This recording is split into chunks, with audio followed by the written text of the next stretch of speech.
Hi friends, welcome back to Rajani Lokesh cooking channel. ಇವತ್ತಿನ recipe ಎಣ್ಗಾಯಿ ಪಲ್ಯ. ಎಣ್ಗಾಯಿ ಪಲ್ಯ ಹೇಗೆ ಮಾಡೋದು ಅಂತ ನೋಡೋಣವಾ? ಬೇಕಾಗಿರೋ ಪದಾರ್ಥ: ಒಣಗಿದ ಕೊಬ್ಬರಿ, ಕಡಲೆಪಪ್ಪು, ಒಣಗಿದ ಮೆಣಸಿನ್ಕಾಯಿ, ಹಾಗೆ ಬೆಳ್ಳುಳ್ಳಿ, ಕಡಲೆ ಬೀಜ, ಬದನೆಕಾಯಿ, ಈರುಳ್ಳಿ, ಧನಿಯಾ ಪುಡಿ. ಈಗ ಹೇಗೆ ಮಾಡೋದು ಅಂತ ನೋಡೋಣ. ಒಂದು ಬಾಣಲೆ ಇಟ್ಕೊಂಡಿದ್ದೀನಿ. ಕಡಲೆ ಬೀಜನ ಫ್ರೈ ಮಾಡ್ಕೊಳ್ಳೋಣ. ಕಡಲೆ ಬೀಜನ ಚೆನ್ನಾಗಿ ಕೆಂಪಗೆ ಫ್ರೈ ಮಾಡ್ಕೋಬೇಕು.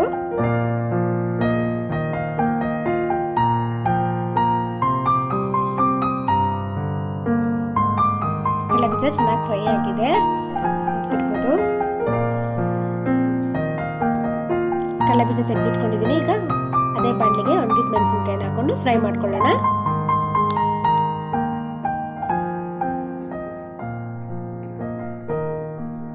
ಒಣಗಿದ ಮೆಣಸಿನ್ಕಾಯಿ ಕೂಡ ಫ್ರೈ ಆಗಿದೆ.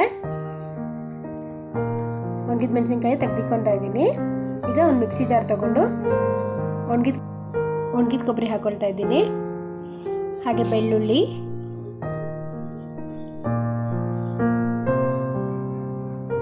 ಒಣಮೆಣಸಿನ್ಕಾಯಿ, ಮೂರನ್ನು ಗ್ರೈಂಡ್ ಮಾಡ್ಕೊಳ್ಳೋಣ.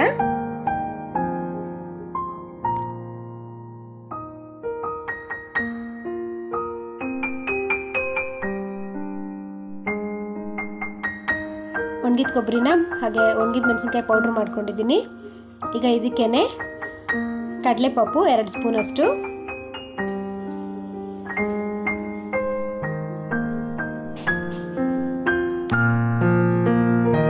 ಹಾಗೆ ಕಡಲೆ ಬೀಜನ 2 ಸ್ಪೂನ್ ಹಾಕೊಳ್ತಾ ಇದ್ದೀನಿ.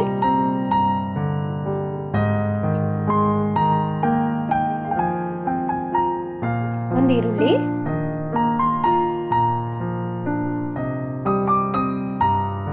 ಧನಿಯಾ ಪುಡಿ ಒಂದು 10 ಸ್ಪೂನ್ ಹಾಕೊಂಡಿದ್ದೀನಿ. ರುಚಿಗೆ ತಕ್ಕಷ್ಟು ಉಪ್ಪು,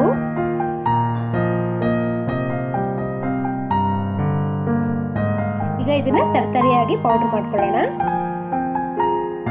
ನೋಡ್ತಾ ಇರ್ಬೋದು, ಈ ತರ ಇರಬೇಕು ಪೌಡ್ರು.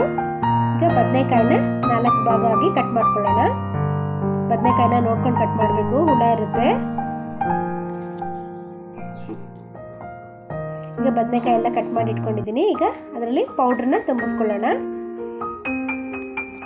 ಬದನೆಕಾಯಿಗೆಲ್ಲ ಈ ತರ ಮಸಾಲೆ ತುಂಬಿಟ್ಕೊಂಡಿದ್ದೀನಿ.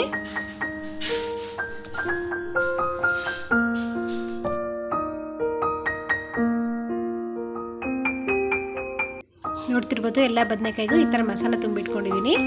ಈಗ ಒಗ್ಗರಣೆ ಹಾಕೊಳ್ಳೋಣ. ಒಂದು ಬಾಣಲಿ ಇಟ್ಕೊಂಡಿದ್ದೀನಿ. ಬದನೆಕಾಯಿ ಎಣ್ಗಾಯಿ ಪಲ್ಯ ಆಗಿರೋದ್ರಿಂದ ಇದಕ್ಕೆ ಎಣ್ಣೆ ಸ್ವಲ್ಪ ಜಾಸ್ತಿನೇ ಹಾಕೋಬೇಕು. ಒಂದು 4 ಸ್ಪೂನ್ ಹಾಕೊಂಡಿದ್ದೀನಿ. ಹಾಗೆ ಸಾಸಿವೆ, ಕರಿಬೇವು. ಈಗ ಬದನೆಕಾಯಿನ ಒಂದೊಂದೇ ಹಾಕೊಳ್ತಾ ಇದ್ದೀನಿ.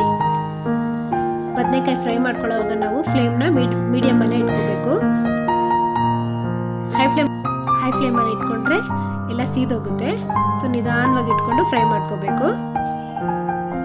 ಒಂದ್ಸತಿ ಟರ್ನ್ ಮಾಡ್ಕೊಳ್ಳೋಣ ಬದನೆಕಾಯಿನೆಲ್ಲ.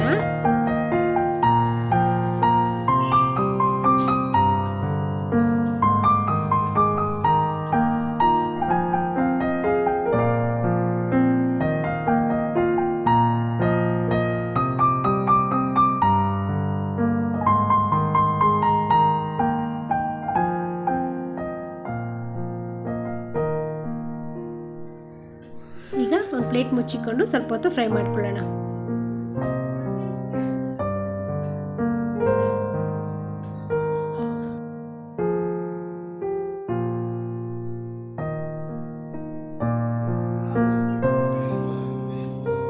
ನೋಡ್ತಿರ್ಬೋದು, ಚೆನ್ನಾಗಿ ಬದನೆಕಾಯಿ ಎಲ್ಲ ಫ್ರೈ ಆಗಿದೆ.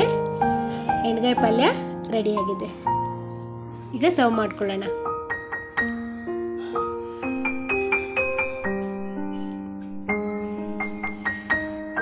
ಎಣ್ಣೆಗಾಯಿ ಪಲ್ಯ ರೆಡಿಯಾಗಿದೆ. ಈ ವಿಡಿಯೋ ನಿಮ್ಗೆ ಇಷ್ಟ ಆಗಿದ್ರೆ ಲೈಕ್ ಮಾಡಿ, ಶೇರ್ ಮಾಡಿ, ಕಮೆಂಟ್ ಮಾಡಿ. ಮರಿದಿರ ನನ್ನ ಚಾನಲ್ಗೆ ಸಬ್ಸ್ಕ್ರೈಬ್ ಮಾಡಿ. Thank you for watching.